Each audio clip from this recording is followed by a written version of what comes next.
अभी नेपाल में किसका राज्य चल रहा है? ओ माओवादी ने सिक्का जमा लिया। क्या?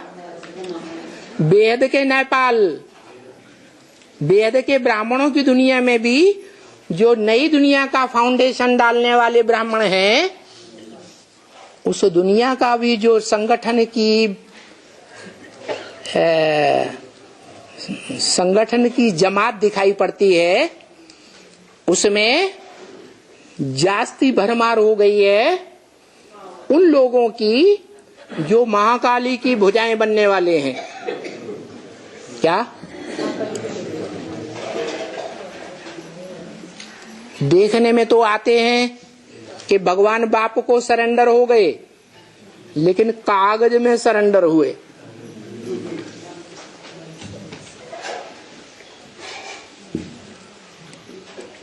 मन बुद्धि बाहर की दुनिया में घूमती रहती है।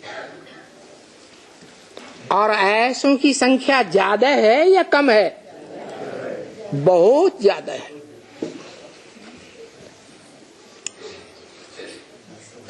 बाहर की दुनिया में बुद्धि ही नहीं, मन ही नहीं,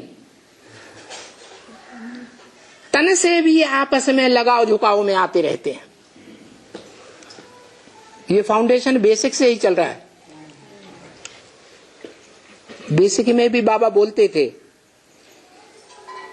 क्या बच्चियां आपस में बहुत लगाव झुकाव में आ जाती है,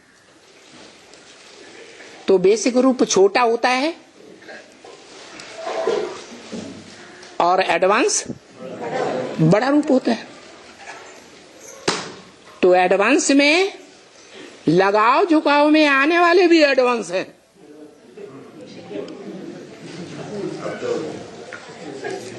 तो भगवान बाप को छोड़ करके आपस में लगाव झुकाव में आने लग पड़े, तो व्यभिचारी हुए। मन बुद्धि रूपी आत्मा व्यभिचारी बनी या लक्ष्मी की तरह अब व्यभिचारी बनी? क्या शूटिंग होगी? महाकाली की भुजाएं बनेंगी या भारत माता लक्ष्मी की भुजाएं बनेंगी? तो वो महाकाली की भुजाएं एडवांस पार्टी में ढेर की ढेर बन रही हैं।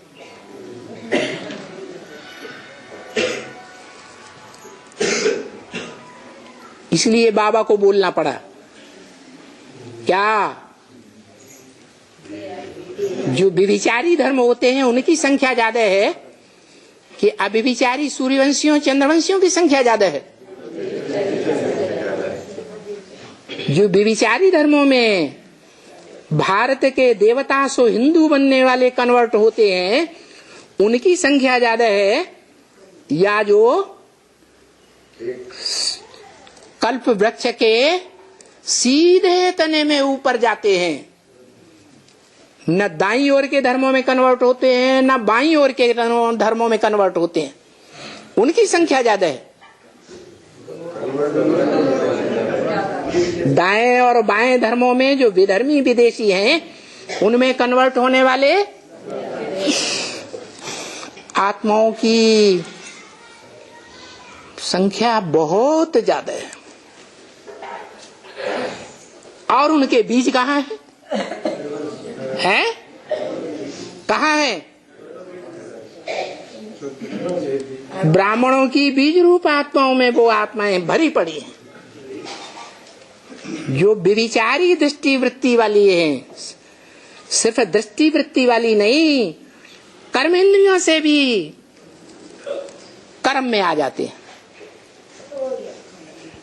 तो व्यभिचारी धर्मों में कन्वर्ट होंगे या रह जाएंगे?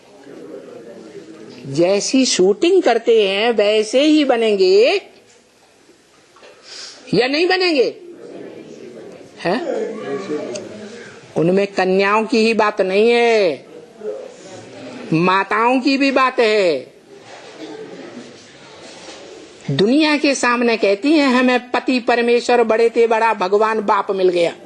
वो हमारा बाप भी है, हमारा पति भी है, हमारा सर्व संबंधी है। लेकिन दिल से पूछें, क्या प्रैक्टिकल कर्मेंद्रियों से कोई और से संबंध तो नहीं जोड़ती है? और चलो कर्मेंद्रियों से संबंध जोड़ती है, लेकिन मन बुद्धि का तो लगाव नहीं होता है सुख भोगने में। विकारी इंद्रियों से सुख भले भोगती हैं, लेकिन मन बुद्धि का लगाव तो नहीं होता है। मन बुद्धि बाप की याद में रहती है तो कोई हर्जा नहीं, क्योंकि बाप ने बताया है क्या, कर्मधारा बगैर तो रह नहीं सकेंगे। कर्मेंद्रियों से कर्म तो करना ही पड़ेगा, लेकिन क्या करना है? कर्मेंद्रियों से कर्म करते करते भी क्या करना है? बाप की याद में रहना। इसलिए छूट दे दी, वाणी में ही बोल दिया कि हाथ पांव पाटी से बांधे, फिर विकारी बनाए। मना तुम अपने तन की पूरी ताकत लगा दो, विकारी सुख न भोगने के लिए, तो तुम्हारे ऊपर कोई पाप नहीं लगेगा। अच्छा, बाहुबल का युद्ध न कर सको तो बाहुबली की जो इंद्रियां हैं, उनसे भी ज्यादा पावरफुल इंद्रिय कौन सी है? मन को तो उस टाइम बाप की याद में लगा सकती हैं कि नहीं लगा सकती हैं? ये काम कन्याएं माताएं ही कर सकती हैं। कोई पुरुष, दुर्योधन दुशासन जिनको लकब भगवान ने दिया है, वो ये काम नहीं कर सकते। इसलिए कन्याओं माताओं को शिव शक्ति का टाइटल मिला हुआ है। किसकी शक्ति? एक शिव की शक्ति, एक शिव बाबा, दूसरा न कोई।